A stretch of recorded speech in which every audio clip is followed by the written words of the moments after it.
Our plan was to go to Mackinac Island's city dock, but it was full and we were allowed to tie up at the coal dock. It's not the most pleasant dockage, but it worked out well enough while we toured the island. The only access to the island is by boat or air.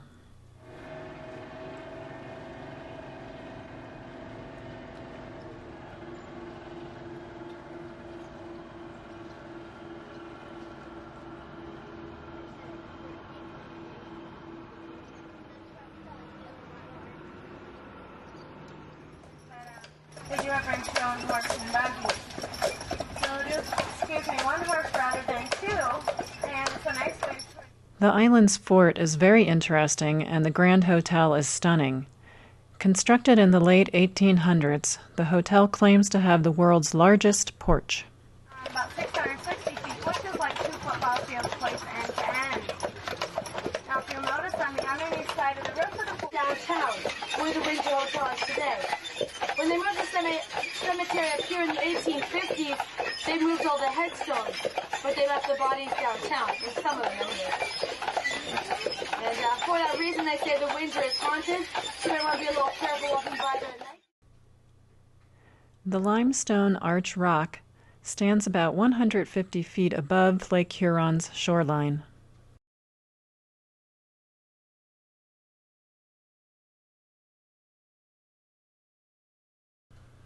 After a couple nights on the island, we made our way through the haze to Charlevoix.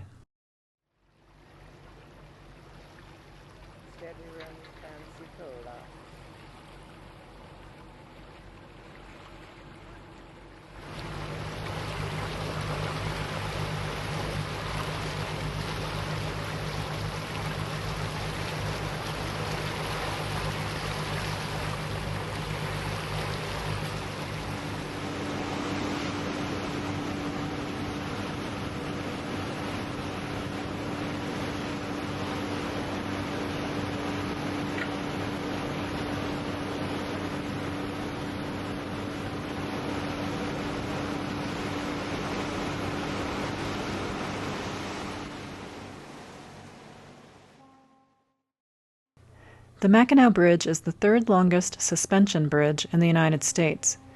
It connects the non-contiguous upper and lower peninsulas of the state of Michigan.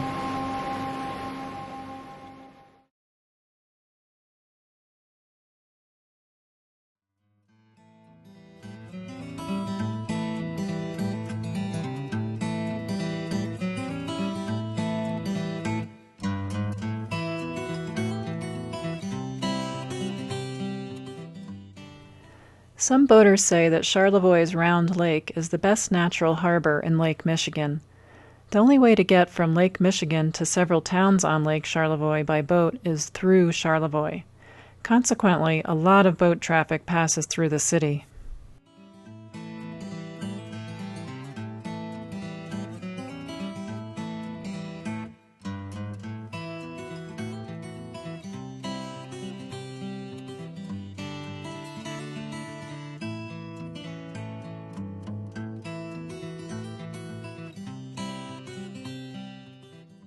Coast Guard Station Charlevoix has served the waters of Charlevoix and Michigan for over 100 years.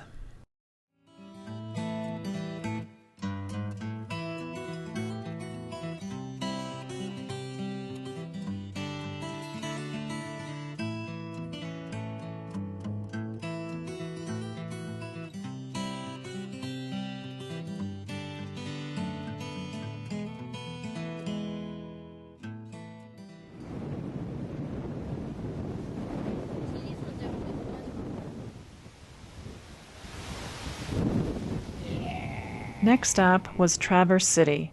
Aside from the good-sized crawdads, you can drive to the Sleeping Bear Dunes, some rare freshwater dunes on Lake Michigan. There's like an army of kids there.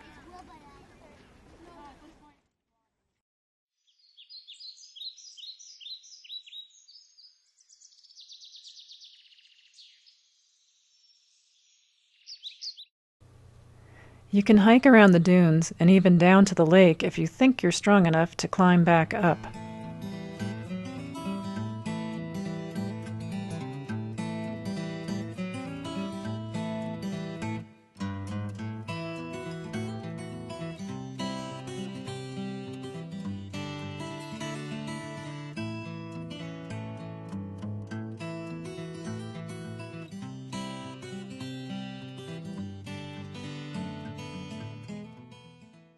A fun and interesting sight is Grand Haven's musical fountain.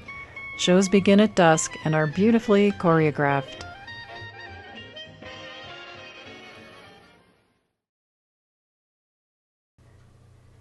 After a few more stops in Michigan with friends and relatives, we headed to Indiana and then Chicago.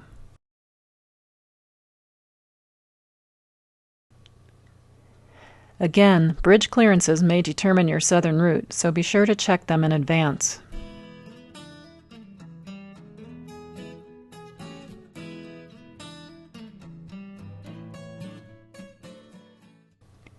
We were fortunate to have a beautiful day to head down the Cal-Sag. The activity here almost rivals Norfolk. At this point of our trip, it's August 17th, 7 months into the loop. We've traveled 4,000 nautical miles, leaving almost 2,000 miles to go. The Cal-Sag Channel, short for Calumet-Saganashkee Channel, is a 16-mile-long canal that serves between the Little Calumet River and the Chicago Sanitary and Ship Canal.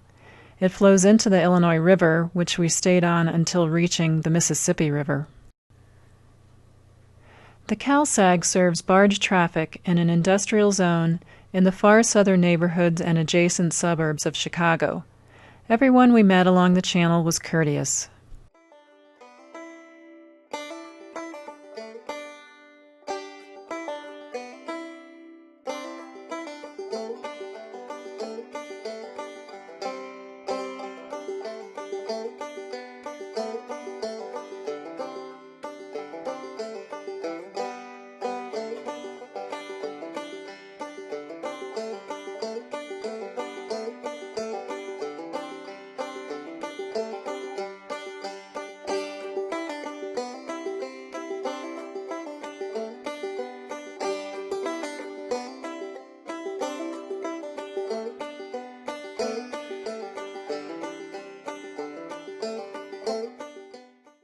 Some of the industrial areas are a bit odoriferous.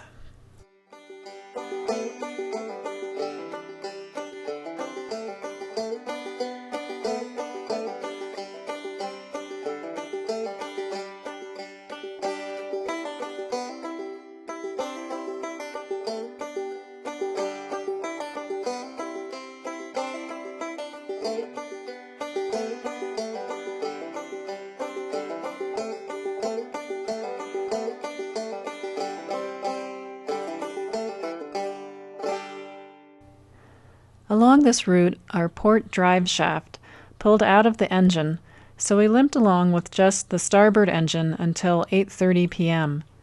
Our handy 1 million candle power spotlight guided us the final few miles. This was one of our tightest bridge clearances on the trip.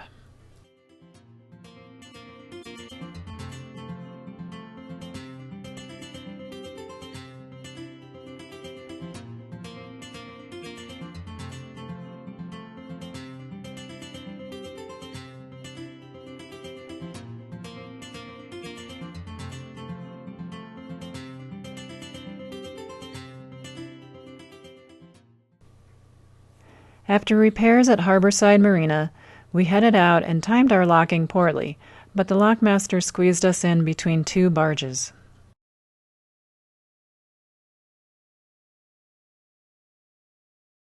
In Peoria, some wave runners enjoyed our wake.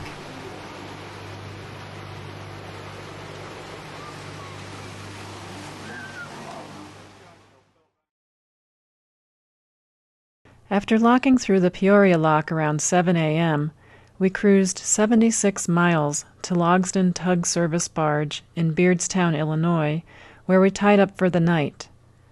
There was a quick but tremendous storm after we tied up.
The debris from the aftermath of the storm from the previous night reminded us of cruising around the logging territories of Washington state and worrying about prop damage.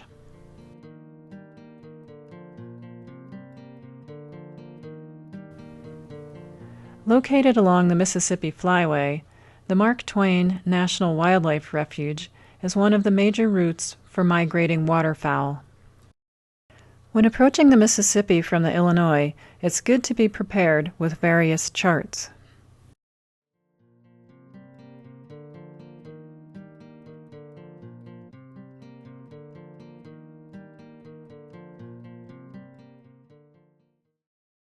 Folks with good resources build homes above the floodplain.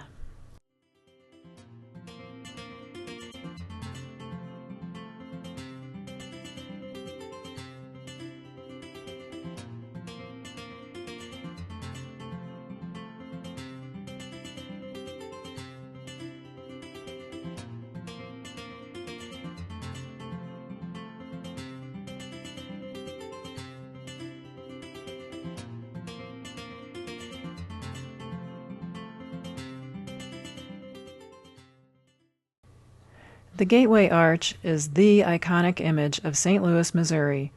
On the bank of the mighty Mississippi, it stands 630 feet tall and is 630 feet wide at its base. Construction of the arch started in 1963 and was opened to the public 4 years later. The trip to the top of the arch takes 4 minutes in a tram-like elevator. After a night at a Kimmswick, Missouri marina, we anchored in an old barge canal at Cape Girardeau. We headed east on the Ohio River, took the industrial trail to the Kentucky Lock, and made it safely to Green Turtle Marina in Kentucky.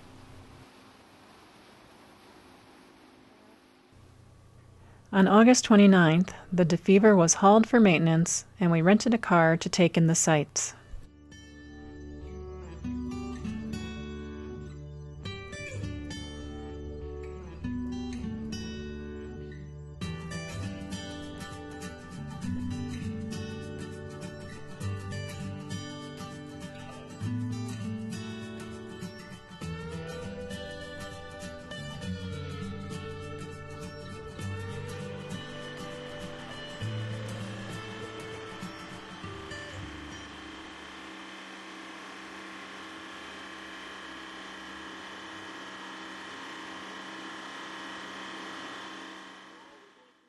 The Land Between the Lakes National Recreation Area is located in Kentucky and Tennessee, between Lakes Barkley and Kentucky.